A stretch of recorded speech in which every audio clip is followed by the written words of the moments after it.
주님의 말씀을 두고 이 자리에 섰습니다. 부족한 종의 입술을 주관하시고 오직 저의 생각과 방법과 모든 것들 빼주시고 오직 주님의 말씀으로만 대언할 수 있도록 아버지 인도하여 주시옵소서.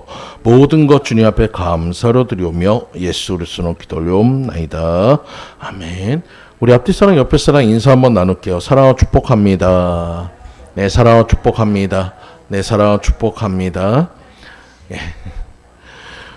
오늘은 시편 110편 4절에서 14절까지 말씀을 중심으로 근심이여 안녕이란 제목으로 같이 은혜를 나누고자 합니다. 요새 여러분 이제 날씨도 그렇고 여러 가지 뉴스나 많은 것들 보면은 우리가 걱정거리가 많아지고 근심거리가 많아집니다. 그래서 제가 기도하면서 하나님이라면 이 시간에 우리한테 어떤 말씀을 주실까 고민하면서 기도하다 보니까 하나님께서 너 근심 걱정하지 말아라 하셔가지고 오늘 근심이여 안녕 그렇게 말씀의 제목을 잡았습니다. 오늘 여러분들 마음속에 있는 근심과 모든 것들이 다 떠나갈 줄 믿습니다. 근데 우리만 근심하는 게 아닌 것 같아요. 여러분, 세상에 있는 많은 사람들이 근심합니다. 그 중에 이스라엘 사람 중에서 유월절을 앞두고 한 사람이 납비에게 와서 이렇게 묻습니다. 납비님, 저는 너무 근심 걱정이 많습니다. 없는 것이 너무나 많아가지고 골머리가 아픕니다. 못 살겠습니다. 그러니까 납비가 물어봤어요. 무슨 근심이 그렇게 많냐? 그랬더니 그가 이렇게 얘기합니다. 아니 좀 있으면 6월절이 가까우는데 무교병 살 돈도 없고 포도주 살 돈도 없고 내 옷 살 돈도 없고 아내 옷 살 돈도 없고 자녀 옷은 물론 고기도 살 돈이 없습니다. 그래서 너무너무 근심이 많습니다. 그러니까 납비가 물어봅니다. 그럼 무교병은 얼마요? 5,000원입니다. 포도주는 얼마요? 1만 원입니다. 자녀 옷은 얼마요? 자네 옷은 얼마요? 한 5만 원 정도 할 것 같습니다. 아내 옷은 얼마요? 한 10만 원입니다. 그러면 자녀들 옷은 얼마요? 3만 원입니다. 6월적 고깃값은 한 2만 원 정도 되겠죠? 이 말을 듣고 납비가 조용히 말했습니다. 이제 자네는 돌아가서 너무 많은 걱정을 하지 말고 딱 한 가지만 걱정하게. 21만 5천 원 그 걱정 하나만 하게. 그것만 하고 하나님께 기도해서 하나님 21만 5천 원만 달라고 기도하게. 여러분, 우리는 이 이야기 속에서 말하는 것처럼 쓸데없는 걱정을 너무 많이 하고 있어요. 오늘 여러분들 이제 이 모든 근심과 걱정과 모든 것들을 버려야 할 줄 믿습니다. 내려놓는 여러분들 모두 되시기를 간절히 축원드립니다. 여러분, 우리나라가 참 잘하는 것이 많긴 한데 여러분 1등을 하는 것 중에서 제일 부끄러운 것 중에 하나가 뭐냐? 자살률입니다. 여러분 세계 인구들 중에서 자살률이 가장 높은 나라가 우리나라입니다. 자살의 원인은 대부분이 우울증에서 온다고 얘기합니다. 우울증이라는 것은 마음이 불안해서 속을 태우는 것으로 우울증의 최대의 질병이라고 얘기하고 있어요. 세계 인류의 15%가 우울증으로 고생하며 살아간다고 하고 있고 또 그 사람들의 대부분은 뭐라고 하냐? 몸은 살았을 때 정신은 죽어있는 상태라고 얘기합니다. 우울증 환자 중에 소수의 사람들이 자살합니다. 우울증은 생각지 말아야 할 것을 생각하고 잊어버려야 할 것을 잊지 못하고 그래서 식욕이 떨어지고 잠도 못 자고 모든 의욕이 없고 판단력이 떨어지니까 자기 자신을 해하는 그런 결과까지 만들어가는 거예요. 오늘 시간 여러분 그 우울증의 가장 처음 시작이 무엇이냐? 근심이고 걱정입니다. 오늘 여러분들 안에 그런 걱정거리, 근심거리를 많이 갖고 있으면 우울증이 걸릴 수 있어요. 그러면 여러분 근심과 걱정을 내려놓으시기 바랍니다. 근심과 걱정을 내려놓으시기 바랍니다. 하나님께서 우리에게 얘기했어요. 네가 지킬 만한 것 중에서 무엇을 지켜라? 너의 생각과 마음을 지켜라. 거기서 생명의 근원이 나온다고 그랬어요. 우리는 작은 생각 하나가 우리의 인생의 모든 것을 바꿔간다는 것을 믿으시기 바랍니다. 그리고 오늘 여러분들 삶 속에 내 생각과 모든 것들을 바꾸시기 바랍니다. 내 생각과 모든 것들을 변화시키시기 바랍니다. 내 안 좋은 마음을 바꾸시기 바랍니다. 그래서 복된 사회의 삶을 살아가시는 여러분들 모두 되시기를 간절히 축원드립니다. 어느 영국 사람이 대서양을 건너서 뉴욕으로 가는 여객선을 탔어요. 미국으로 건너가게 되었습니다. 처음 탈 때는 너무나도 행복했어요. 여러분 그 배가 쭉 항해하면서 참 좋았는데 이제 그 사람의 걱정거리가 생겼습니다. 그건 뭐냐? 하루 3번 먹는 식사 시간만 되면 이 사람이 걱정을 하기 시작해요. 왜? 자기에겐 돈이 없으니까 저 안에 들어가서 맛있게 사람들이 먹고 있는 그 식사를 먹을 수가 없어요. 그래서 그는 항상 갑판에 나와가지고 자기가 갖고 왔던 비스킷과 치즈를 조금씩 나눠 먹으면서 먹었는데 그것도 오래가지 못해서 다 떨어졌고 며칠은 굶게 되었습니다. 며칠을 굶다 보니까 도저히 허기져가지고 이제는 도저히 한계까지 왔어요. 그런 상황 속에서 가만히 선장이 보니까 매번 식사 시간마다 이 사람이 나와서 선반에서 뭘 집어먹고 있는 모습을 봤는데 요 근래는 먹는 것도 없고 그래서 그 사람을 찾아왔습니다. 그래서 물어봅니다. 아니 왜 당신은 식사 시간이 되면 꼭 여기 와서 여기에 있습니까? 라고 물어보니까 그 사람이 한숨을 쉬면서 이렇게 얘기합니다. 선장님, 저에겐 식당에 가서 음식을 사 먹을 돈이 없습니다. 그래서 제가 이렇게 있습니다. 그래서 그 선장이 이렇게 얘기합니다. 아니 당신이 여기 뱃삭을 냈는데 그 뱃삭 안에는 식사비가 다 포함이 된 겁니다. 그러니까 그 얘기를 듣고 이 사람은 기뻐서 식당에 갔는데 그날 한 끼를 먹고 나서 바로 미국에 도착했어요. 여러분, 그는 그 모든 것을 근심하고 걱정하고 있다가 정작 중요한 사람한테 물어만 한 번만 봤어도 그렇게까지 힘들지 않았을 텐데 걱정만 하고 있다 보니까 결국 자신이 누려야 할 것도 누리지 못했던 모습입니다. 이 모습이 결국 누구의 모습입니까? 우리들의 모습이란 거예요. 여러분, 세상 속에서 근심하지 말아야 할 것이 너무나도 많은데도 쓸데없는 근심으로 우리 인생을 낭비하고 있을 때가 너무 많고, 여러분 쓸데없는 걱정으로 인해서 우리가 정말 누려야 할 것을 못 누리고 있는 사람들이 너무나도 많습니다. 오늘 이 시간 여러분, 우리는 우리가 하지 않아도 될 일을 근심하지 맙시다. 지난 일과 앞으로 일어날 일을 생각하며 근심하는 여러분들 모두가 되지 마시기 바랍니다. 아직도 일어나지 않은 것 때문에 미리 땡겨서 근심하는 여러분들, 그런 어리석은 사람이 되지 마시기 바랍니다. 이미 끝난 일을 되씹고 오지 않는 일을 걱정하는 여러분들 되지 마시기 바랍니다. 오늘 예수께서 얘기합니다. 근심하지 말라고 얘기했어요. 오늘 이 시간 여러분의 모든 근심을 주님 앞에 맡기시고 평안과 기쁨을 누리시는 여러분들 모두 되시기를 간절히 축원드립니다. 그러기 위해서 우리는 첫 번째로 하나님께서 문제를 해결해 주신다는 약속을 믿으시기 바랍니다. 지금부터 약 100년 전에 커넬 샌더슨이라는 사람이 있었습니다. 이 샌더슨은 6살 때 아버지가 돌아가시고 어머니와 동생들을 돌보며 어렵게 성장했어요. 학교는 10살까지밖에 다니지 못했습니다. 그나마 그 어머니도 12살이 됐을 때 재혼해버렸고, 그가 성인이 되었을 때 어렵게 이일저일 어렵게 전진했지만 대부분 그 사업의 모든 것들은 실패의 연속이었습니다. 더구나 그 생활 속에서 가장 아팠던 것은 아들을 잃어버렸다는 거예요. 아들을 먼저 떠나보냈고 아내마저 떠나보냈고 식력과 치료까지 받게 되었던 그가 이제 나이가 65세가 되었습니다. 이제 이 모습만 본다면 그냥 보통의 사람들과 다를 바 없고 시골 노인의 한 삶에 불과할 겁니다. 그래서 어느 날 이 샌더스는 마음을 잡지 못하고 이리저리 방황하며 걷고 있을 때 어디선가 노랫소리가 들려왔습니다. 그 소리는 동네의 작은 교회에서 들려오는 소리였고 한 여인이 교회 안에서 평화롭게 찬양하는 소리였습니다. 너 근심 걱정 말아라, 주 너를 지키리. 주 날개 밑에 거하라, 주 너를 지키리. 주 너를 지키리. 아무 때나 어디서나 주 너를 지키리. 늘 지켜주시리. 그 찬양을 들으면서 그의 마음과 모든 것들 맑아지는 느낌이 들었고, 그는 울면서 하나님 앞에 기도하기 시작했습니다. 그러면 기도하면서 다시 한번 새 소망을 얻었고 다시 일어날 용기를 얻었습니다. 그는 정부에서 보조받는 불과 105달러, 약 우리 돈으로 11만 5,500원의 사회복지 자금을 가지고 여러 가지 11가지 양념을 조합하게 보기 시작했어요.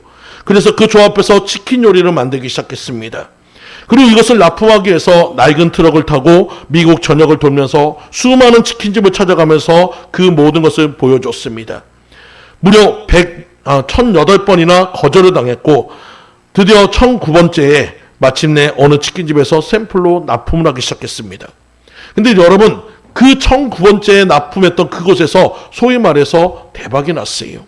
샌더슨의 치킨이 날개도 치듯이 팔리기 시작했고, 그래서 사업이 점점 번창하기 시작했으며 후에는 전 세계적으로 3만 개 이상의 체인점을 가진 프랜차이즈 업계의 선두주자가 되었습니다. 바로 이 회사가 바로 여러분이 잘 알고 있는 KFC, 켄터키 후라이드 치킨입니다. 여러분, 켄터키 후라이드 치킨의 창업자였던 샌더슨은 65세에 창업해서 90세까지 세계 82개국에서 1만 2천 개의 그 모든 체인점을 만들 정도로 큰 상점을 운영하는 사람이 됐어요. KFC 매장 앞에 있으면 여러분 하얀색 옷을 입고 있는 그 할아버지의 모습이 보일 겁니다. 그 사람이 바로 샌더슨이에요. 그 샌더슨은 세상을 떠날 때까지 하나님 기뻐하시는 일을 많이 하면서 인생의 후반전을 성공적으로 살았습니다. 여러분, 나이가 많다고 여러분 우리 인생이 끝이 아닙니다. 지금부터가 시작인 것을 믿으시기 바랍니다. 근심하고 걱정한다면 이루어질 것이 없어요. 하지만 오늘 이 시간 여러분 다시 한번 용기를 얻고 다시 한번 나간다면 하나님은 하고자 하는 자에게 해주실음을 믿으시기 바랍니다. 오늘 본문의 내용을 보세요. 이스라엘 백성들이 절기나 가정 행사를 맞아요 하나님을 찬양하는 것이 본문의 내용입니다. 근데 여러분 그 본문의 내용 속에 어떤 내용들이 있어요? 광야 속에서 어려움과 고통을 겪었던 그들의 모습이 보입니다. 그들의 아픔 속에서 괴로움 속에서 주님 앞에 기도할 때마다 주님은 그들의 모든 것을 덜어주셨다고 얘기하고 있어요. 여러분 오늘 이 시간 여러분도 마찬가지입니다. 인생의 광야 속에서 이 어려움 속에서 환난 속에서 우리가 의지할 것은 오직 주님밖에 없음을 믿으시기 바랍니다. 여러분 여러분이 근심한다고 여러분이 걱정한다고 그 근심이 없어지지 않습니다. 그 근심이 녹아지지 않습니다. 반대로 하나님은 성경에서 이렇게 합니다. 너희가 근심하면 너희의 뼈가 삭는다고 했어요. 오늘 이 시간 여러분들 모두가 하나님 안에서 온전히 기도함을 통해서 전능하신 하나님을 통해서 근심의 모든 것들이 없어지고 하나님 앞에 평안으로 나가시는 여러분들 모두가 되시기를 간절히 축원드립니다. 전능하신 하나님께서 함께 하신다면 근심한 일이 발생해도 이길 수 있음을 믿으시기 바라요. 주님께서는 얘기했습니다. 감당할 만한 시험을 주신다고 얘기했어요. 여러분 먼저도 제가 그런 얘기를 드렸지만 여러분 감당할 만한 시험이란 것은 우리에게 존재하지 않아요. 여러분 시험이란 것은 뭡니까? 내가 감당을 못하기 때문에 시험인 거예요. 여러분 그렇다면 왜 하나님께서 여러분에게 감당할 만한 시험을 준다고 합니까? 그 시험이 왔을 때 우리가 기도만 한다면 그 기도에 하나님께서 응답해 주시고 함께해 주시고 그 문제를 해결해 주실 것이기에 여러분 너희는 기도만 하라고 얘기하는 거예요. 오늘 시간 여러분들 모두가 내게 시험이 오나 걱정이 오나 염려가 오나 근심이 오나 주님 앞에 기도하면 그 모든 것을 덜어주실 것을 믿고 따라가는 여러분들 모두가 되시기를 간절히 축원드립니다. 오늘 하나님께서는 여러분들에게 얘기합니다. 근심이 있느냐 어려움이 있느냐 고난이 있느냐 환난이 있느냐 너는 내게 부르짖으라. 내게 응답하겠고 내가 알지 못하는 크고 비밀한 일을 내게 보이리라. 에레미야서 33장 3절에 분명하게 약속하고 있어요. 오늘 그 약속을 믿고 따라가시는 여러분들 모두 되시기를 간절히 축원드립니다. 하나님은 은혜를 사모하는 자에게 영혼의 만족함을 주시고 사모하는 영혼에게 좋은 것을 채워주시는 좋으신 하나님이신 것을 믿으시 말이에요. 악인들은 흑암과 사망의 그늘에서 공고한 쇠사슬에 묶여 고통과 시패를 당하는 슬픔을 당하게 되지만 우리 믿는 자들에게는 하나님께서 영원한 축복과 평안을 허락하신 것을 믿으시기 바랍니다. 여러분 메리큐스 메나리라는 부인이 있습니다. 남편은 사업에 부도를 내고 어디론가 몸을 숨기고 도망가 버렸어요. 그러다 보니까 많은 빚쟁이들이 와가지고 그 살림을 다 뺏어가고 이제는 멀쩡하게 거기서 자녀들과 함께 쫓겨나는 신세가 됐습니다. 알거지가 되어 길거리에 나앉게 됐어요. 어린 아들 하나가 문방구에서 연필 하나 훔치다가 들켰습니다. 그 일로 인해서 학교에서 쫓겨나기까지 했어요. 이 모든 상황을 겪고 나니까 이 여인 입장에서는 아내 입장에서는 도저히 살아갈 명분이 없어서 그래 차라리 그러면 죽자. 우리 아이들까지 다 재우고 같이 죽자. 그래서 아이들을 재우고 가스를 켰습니다. 가스가 스며 나오면서 정신이 몽롱해집니다. 그때 이웃집에서 찬송 소리가 들립니다. 내 모든 시험 무거운 짐을 주 예수 앞에 아뢰이며 근심에 쌓인 날 돌아보사 내 근심 모두 맡으시네. 그 찬송의 소리를 들으면서 이 여인은 깨달았어요. 왜 나는 죽을 생각만 했지? 왜 기도할 생각을 하지 못했지? 내가 기도한다면 하나님이 도와주실 것인데. 그래서 아이들을 깨워서 밖으로 내몰고 창문을 열고 가스를 잠그고 그리고 하나님 앞에 무릎 꿇고 밤이 새도록 기도하면서 눈물 흘리며 기도했어요.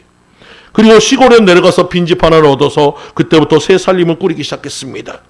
훗날 자녀들은 모두 다 멋지게 성공했어요. 그는 나중에 자신의 그 경험을 해서 근심이여 안녕이라는 그런 책을 내게 되었고 그 책의 마지막 결론에 이렇게 써 있습니다. 죽을 수 있는 용기를 가진 자들이여 하나님 앞에 기도할 수 있는 용기로 바꾸어 보세요. 100번의 탄식보다 한 번의 기도가 당신에게 기적을 가져다 줄 것입니다. 100번의 절망보다 한 번의 믿음이 당신의 운명을 바꾸어 줄 것입니다. 여러분 내 인생을 포기한다면 끝이에요. 하지만 내가 다시 일어나려고 한다면 하나님은 일으켜 주신 것을 믿으시기 바랍니다. 오늘 여러분의 삶에 환경만 보지 마세요. 여러분 그 상황만 보지 마세요. 오늘 내 안에 있는 근심은 뭡니까? 내가 하려고 하니까 근심이에요. 하지만 주님과 함께라면 근심이여 안녕이 된 것을 믿으시기 바랍니다. 오늘 하나님의 말씀을 멸시한 자에게 고통을 주사 악인들이 회개하고 부르짖자 그들의 문제를 해결해 주시는 그 하나님의 그 모든 것들을 기억하시기 바랍니다. 우리가 주님 앞에 나오기만 한다면 하나님은 도와주시려고 하고 있어요. 주님 앞에 나오기만 한다면 하나님이 일으켜 주려고 하고 있어요. 오늘 이 시간 여러분 마음속에 근심하지 마시고 주님 앞에 기도함을 통해서 이기시는 여러분들 모두 되시기를 간절히 축원드립니다. 그래서 잠언 17장 22절 말씀에 마음의 즐거움은 양약이라도 심령의 근심은 뼈를 마르게 하느니라. 또 요한복음 14장 1절 말씀에 너희는 마음에 근심하지 말라. 하나님 믿으니 또 나를 믿으라. 오늘 주님께서는 여러분을 향해서 얘기하고 있습니다. 수고하고 무거운 짐진 자들아 다 내게로 오라. 내가 너희를 쉬게 하리라. 오늘 주님께서 선포하고 있어요. 우리에게 평안을 주신다고 약속하고 있어요. 그 약속을 믿으시기 바랍니다. 고린도후서 7장 10절 말씀에 하나님의 뜻대로 하는 근심은 구원에 이르게 하고 세상의 근심은 사망에 이르는 것이니라. 오늘 이 시간 여러분 주님을 위해서 기도하시고 주님의 일을 위해서 근심하시기 바랍니다. 그 일을 잘하기 위해서 열심히 노력한다면 하나님이 내 일을 해주실 거예요. 하나님의 내 일을 책임져 주실 것을 믿고 따라가는 여러분들 모두 되시기를 간절히 축원드립니다. 우리들도 근심하는 문제가 있을 때 하나님께 근심하는 문제를 해결해 주신다는 약속을 믿고 살아가시는 성도님 모두가 되시기를 간절히 축원드립니다. 두 번째로 아무리 큰 고통이 올지라도 마음에 근심하지 마시기 바랍니다. 이스라엘 백성들이 고통을 당하여 근심하다가 시편 기자의 권면대로 그들은 근심을 하나님께 맡기게 되었어요. 그때부터 평안입니다. 여러분 나보다 능력 있는 사람에게 맡기면 평안해질 수 있어요. 근데 내가 그것을 다 끌어안고 있으면 여러분 평안하지 않습니다. 오늘 이 시간 여러분 주님은 오늘 이 시간 여러분의 근심을 맡아주려고 기다리고 있어요. 여러분 주님께서 또 그 넓은 품에 안아주시려고 그 두 팔을 벌리고 있어요. 그 품에 안기시기 바랍니다. 주님 앞에 맡기시기 바랍니다. 그래서 여러분의 삶의 모든 것들을 변화시키는 여러분들 모두가 되시기를 간절히 축원드립니다. 여러분 여러분의 삶의 모든 것들이 변화받기를 간절히 축원드립니다. 어느 날 할아버지께서 집에 돌아왔는데 한숨을 푹 푸시는 거예요. 아니 이 할아버지께서 왜 이러시는가? 온 가족들이 와가지고 아버님 무슨 일이에요? 그랬더니 아버지께서 한숨을 쉬면서 울면서 이렇게 얘기합니다. 이제 내 삶의 모든 것들 끝났어. 아니 무슨 일인데요? 너희들도 알겠냐? 저 앞에 고개가 있는데 3년 고개라는 고개가 있대요. 거기서 넘어진 사람은 3년 안에 다 죽는다 해가지고 3년 고개예요. 거기에서 그 넘어져가지고 앞집에 있었던 김영건도 죽었고 저 뒷집에 있던 누구도 죽었고 해가지고 다 죽었는데 내가 그만 내려오다가 그만 거기서 넘어져서 내가 이제 3년밖에 못 산다고 탄식을 합니다. 온 가족들이 다 그 소식에 눈물 흘리고 한숨을 쉬고 있을 때 갑자기 손자가 와서 이런 얘기합니다. 할아버지 뭐가 걱정해요? 왜? 아니 한 번 넘어지면 3년이면 굴러버리면 30년도 더 살겠네요. 그러니까 이 할아버지가 갑자기 깨닫고 나서 거기서 굴렀어요. 그래서 그분은 장수를 하셨다는 얘기가 있습니다. 오늘 여러분도 마찬가지예요. 여러분 결국 그들이 죽을 수밖에 없었던 이유는 뭡니까? 근심 때문이었어요. 죽는다는 근심이 결국 우리를 죽게 만드는 겁니다. 하지만 여러분 그래서 생각을 바꾸면 우리는 사는 역사가 있음을 믿으시기 바라요. 눈앞에 있는 문제만 바라보지 마시고 문제 속에 일하시는 하나님을 바라보시기 바랍니다. 여러분 늘 햇빛만 보며 살 수는 없어요. 때로는 비도 오고 눈도 오며 어느 날 먹구름이 끼기도 합니다. 그렇지만 여러분 비가 와야 무지개를 볼 수 있고 구름이 끼어야 축복의 소나기를 내립니다. 우리는 살면서 많은 위기의 상황을 만나게 됩니다. 위기를 맞게 될 때 걱정부터 하지 마세요. 여러분 걱정은 습관인 것을 믿으시기 바랍니다. 그 92%가 불필요한 걱정이라는 것을 여러분 아시기 바랍니다. 많은 사람들이 그것을 갖다 분석해 보니까 40%는 없는 일을 걱정하고 30%는 지난 일을 걱정하고 12%는 내가 걱정 안 해도 될 일을 걱정하고 10%는 불확실한 일을 걱정하고 그나마 8%그 정도는 어쩔 수 없는 걱정을 하고 있습니다. 그런데 성경에는 뭐라고 합니까? 그 8%조차도 0%의 걱정 없는 평안의 삶을 누리라고 얘기하고 있어요. 근심 걱정 없이 살아가라고 얘기합니다. 오늘 이것이 하나님께서 여러분에게 말씀하신 그 말씀인 것을 믿으시기 바랍니다. 걱정 대신에 인생의 날씨를 주관하시고 계시는 하나님의 신실하심을 기억하시고 그분께 당신의 온전히 맡기시는 여러분들 모두가 되시기를 간절히 축원드립니다. 오늘 주님은 이렇게 얘기합니다. 주님, 우리 안에 신실한 주신께서 오늘 여러분을 향해서 외치고 있어요. 수고하고 무거운 짐진 자들아 다 내게로 오라. 내가 너희를 쉬게 하리라. 너의 근심과 걱정을 내게 맡겨라. 내가 너에게 평안을 주리라고 약속하고 있다는 사실을 믿으시기 바랍니다. 그러면 여러분 더 이상 걱정하지 마세요. 고민하지 마세요. 그 고민할 시간에 주님 앞에 나와서 기도하는 여러분들 모두 되시기를 간절히 축원드립니다. 세 번째로 하나님께서 허용하신 근심 앞에서 부르짖어 기도하라는 거예요. 여러분 우리에게 있어서 시편 기자는 얘기합니다. 이스라엘 백성들 근심 앞에서 하나님의 약속을 믿고 부르짖어 기도하라고 얘기하고 있어요.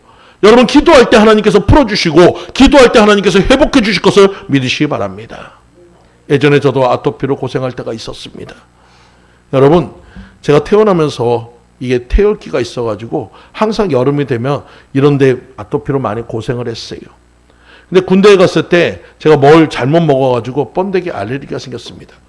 어렸을 때는 제일 좋아하던 음식 중에 첫 번째가 번데기였는데 그 번데기 알레르기가 생기고 나서는 조금만 먹어도 온몸에 두드러기 올라와서 번데기를 못 먹어요.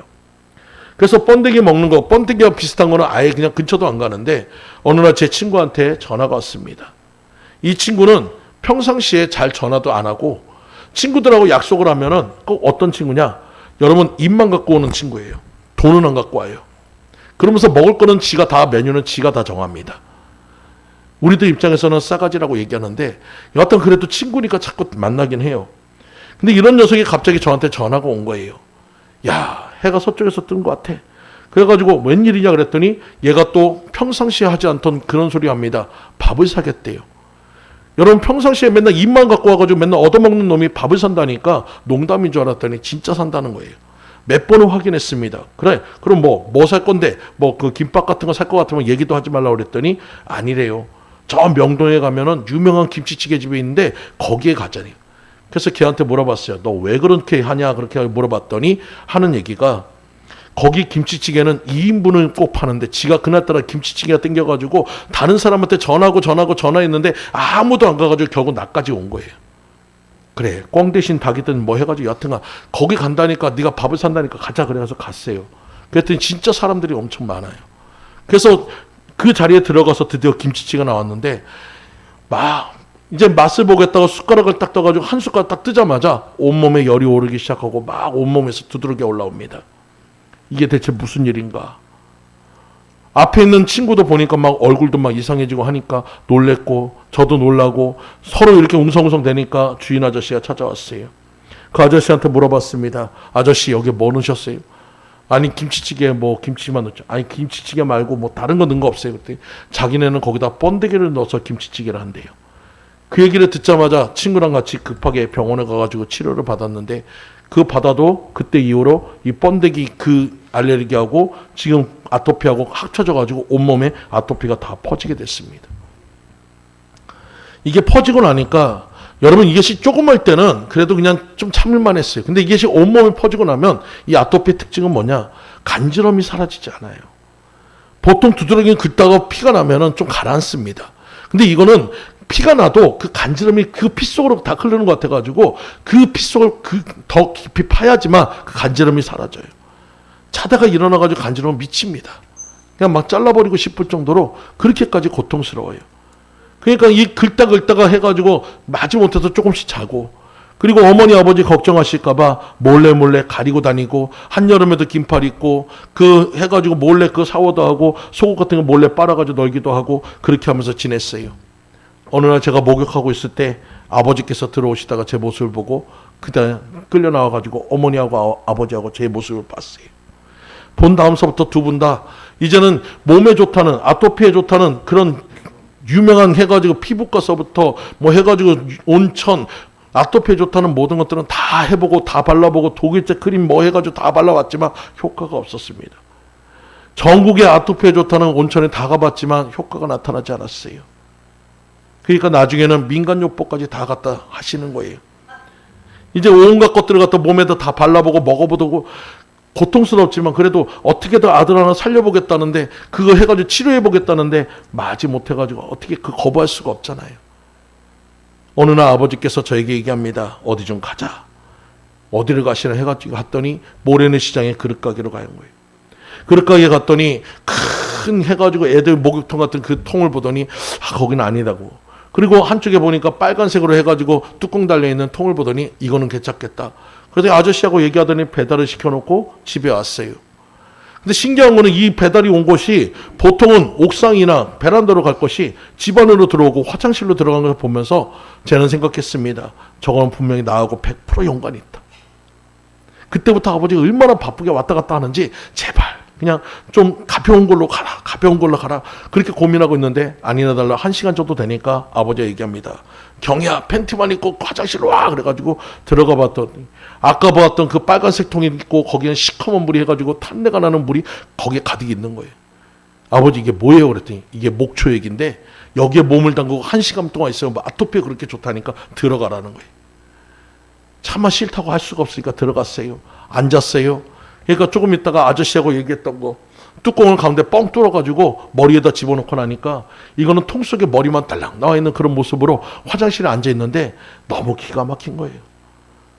거울 속에 보고 있는 모습이 얼마나 황당하던지 처음에는 웃음밖에 안 났습니다. 그러다 보니까 나중에는 서럽더라고요. 하나님께 기도했습니다. 하나님 이건 아니잖아요. 내가 주님의 종으로 살아가야 하는데 이 모습이는 하나님 영광만 가리잖아요. 하나님 고쳐달라고 거기서 막 울고 있을 때 하나님께서 저에게 응답을 주셨습니다. 내가 너를 고쳐주리라. 그 음성을 듣자마자 굳이 앉아있을 이유가 없잖아요. 뚜껑을 열고 나와서 딱 쳐다봤는데 안 고쳐졌어요. 그 다음 날도 일주일도 14일도 21일도 계속 지나가는 동안에 계속해서 아침마다 쳐다봤지만 여전히 고쳐지지 않습니다. 마음속에 그런 생각이 들었어요. 혹시 내가 잘못 들었나? 그래서 하나님 앞에 다시 기도했습니다. 하나님 저 고쳐주는 거 맞아요? 그러니까 하나님 고쳐주신대요. 다시 한번 그랬어요. 근데 여전히 고쳐지지 않았어요. 석 달이라는 시간이 지나도 고쳐지지 않았어요. 이제는 반쯤 그냥 내려놓고 하나님 고쳐주시겠지. 그리고 그냥 지나다 살아왔습니다. 그러다가 한 1년 정도 있을 때 어느 날 아침에 딱 일어나면 제가 항상 하는 것이 옆에 효자손을 갖다 놓고 딱 신호가 오면 등을 긁으려고 준비를 하고 있는데 신호가 안 와요. 잠결에 손을 보니까 어저께 분명히 긁었던 자국들이 잘 안 보입니다.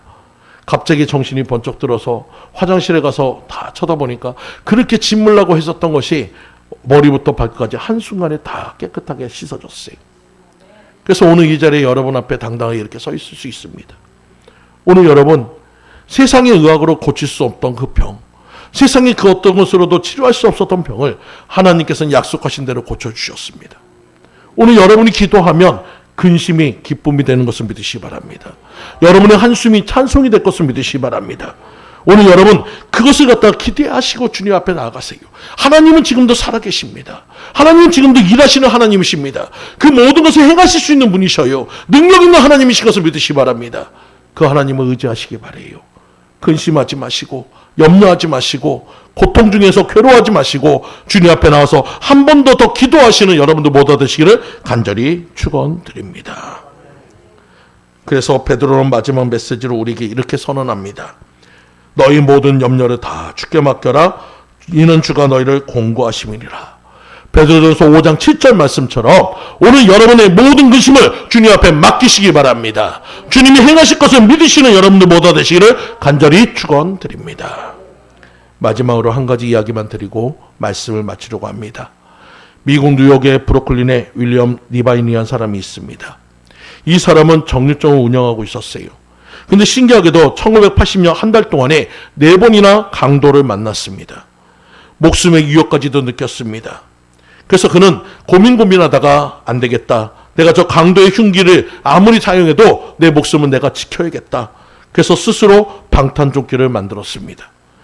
그 모습을 보고 사람들이 고기를 사러 왔다가 고기가 아니고 이 사람이 입고 있는 조끼가 너무나도 신기한 거예요. 그게 뭐예요? 그랬더니 그가 설명합니다. 이건 방탄조끼입니다. 그 모양이나 그런 것이 너무나도 잘 만들어져서 사람들이 얘기했어요. 그거 어디서 사야 해요? 그랬더니 이 사람이 하는 얘기가 이건 어디서 파는 게 아니고 제가 만든 겁니다. 그랬더니 사람들이 뭐라냐면 그거 좀 만들어서 나한테 좀 팔아달라고. 내가 살 수 있게 주문 제작이 들어오기 시작한 거예요. 그래서 한두 개 만들다 보니까 그것이 소문이 나가지고 여러 곳에서 주문이 들어오기 시작해서 그는 정육점이 아니라 회사를 차리게 됐습니다. 그것이 바디아머 인터내셔널이라는 회사가 되었고 전 세계 40개 도시에 지사가 생기는 글로벌 기업이 됐습니다. 정육점 주인에 불과했던 사람이 세계적인 회사 회장으로 바뀌게 되었어요. 그가 회장 취임식 날 이렇게 얘기합니다. 제가 강도를 4번 만난 것이 저에게는 행운이었습니다. 만약 내가 강도를 만나지 않았더라면 지금도 칼을 들고 고기를 자르고 있었을 것입니다. 여러분, 우리는 앞날을 알 수 없어요. 우리에게 당장에 닥쳐져 있는 문제만 본다면 왜 그런지, 왜 이렇게 되지 불평하고 원망할 수 있어요. 하지만 그것을 기회로 바꾸는 것은 여러분의 능력인 것을 믿으시기 바랍니다. 하나님께 기도하면 하나님께서는 기회로 바꿔주실 거예요. 여러분, 위기의 다른 얘기는 기회입니다. 여러분, 우리에게 위기가 찾아왔습니까? 기도함을 통해서 기회로 바꾸시기 바랍니다. 여러분, 어떤 분은 이런 얘기를 합니다. 하나님의 선물을 주시되 고난의 포장지에 싸서 주신다. 큰 선물은 큰 포장지에 싸서 주신다. 여러분, 마찬가지예요. 여러분, 축복은 고난의 보자기에 쌓여 있습니다. 그 보자기가 더럽고 냄새 난다고 그것을 아무것도 풀지 않는다면 여러분, 그 안에 있는 축복도 얻을 수 없어요. 하지만 그것을 갖다가 감수하고 그 고난의 보자기에 잘 푼 사람은 그 안에 담겨있는 축복도 얻게 되는 것을 믿으시기 바랍니다. 저는 축복은 마치 꼭 밤송이 같다 생각합니다. 겉을모습은 삐쭉삐쭉 피어나가지고 가시가 있어서 먹을 게 못 된다고 생각하지만 그 가시를 벗겨내면 딱딱한 껍질이 나오고 그 딱딱한 껍질을 벗겨내면 그 안에 맛있는 밤이 나오듯이 오늘 여러분들의 삶도 마찬가지예요. 인생의 어려움을 찌르는 가시 같은 환난과 그 안에 있는 단단한 그 껍질을 벗겨야 진정한 축복의 맛을 얻을 수 있음을 믿으시기 바랍니다. 오늘 여러분, 이 시간 여러분 두려워하지 마시고 걱정하지 마시고 주님 앞에 기도함을 통해서 참된 행복을 누리시는 여러분들 모두 되시기를 간절히 축원드립니다. 다 같이 기도합니다. 할렐루야. 주님 감사합니다. 오늘 근심이 와도 근심이여 안녕하고 아버지 떠나보낼 수 있는 우리들 모두가 되길 원합니다. 환난이 왔다고 걱정하거나 근심하는 것이 아니라 주님 앞에 무릎 꿇는 우리들 되길 원합니다. 위기의 순간에 주님 앞에 기도함을 통해 기회로 바꾸는 우리들 모두가 되기를 원합니다. 아버지 주님 능력 주시고 은혜 주시고 모든 것을 주어서 아버지 내 삶에 근심이 아니라 기쁨이 되고 감사가 되는 역사로 바꾸는 역사 있게 주여 축복하여 주시옵소서. 모든 것 주님 앞에 감사로 드리오며 예수 그리스도로 기도 올려옵나이다. 아멘. 이 시간에 찬송 드리시면서 준비하신 건 봉헌하도록 하겠습니다.